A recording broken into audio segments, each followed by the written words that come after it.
बारामतीमध्ये पथारीचे लोक आहेत, तिथून त्यांना हलवायचं आहे, माझा काही विरोध नाही.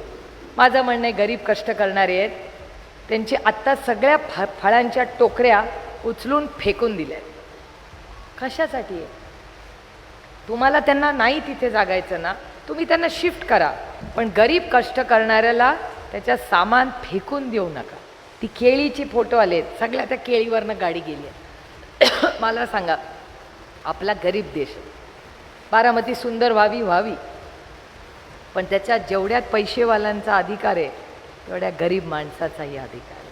ही बारामती सगळ्यांची आहे, कष्ट करणाऱ्यांची आहे, शेतकऱ्याची आहे, शेतमजुराची आहे. जितकी मोठ्या माणसाची आहे, जो गाडीमधून फिरतो, तितकाच रस्त्यावर चालणाऱ्या काळ्या मातीशी इमान राखणाऱ्या प्रत्येक बारामतीकराची ही बारामती आहे. नाही चलेगा ये सब.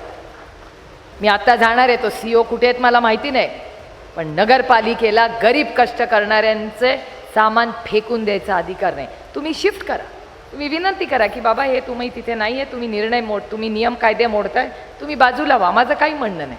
नियम कायद्यानी जशी PDCC बँक नियम कायद्यानी चालली पाहिजे तसा पथारीवाद.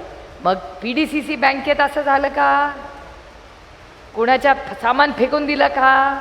मग PDCC मध्ये AC चालू, लाईट चालू, सगळे व्यवहार चालू, पण आमचा गरीब कष्ट करणारा केळीवाला, भाजीवाला, फळवाला त्याचं रस्त्यावर तुम्ही टाकणार. मत करूयाचं. लढायचं असेल ना तर आपल्यापेक्षा ताकदवरवाल्याशी लढा. अरे त्या गरीबावर काय करता होता?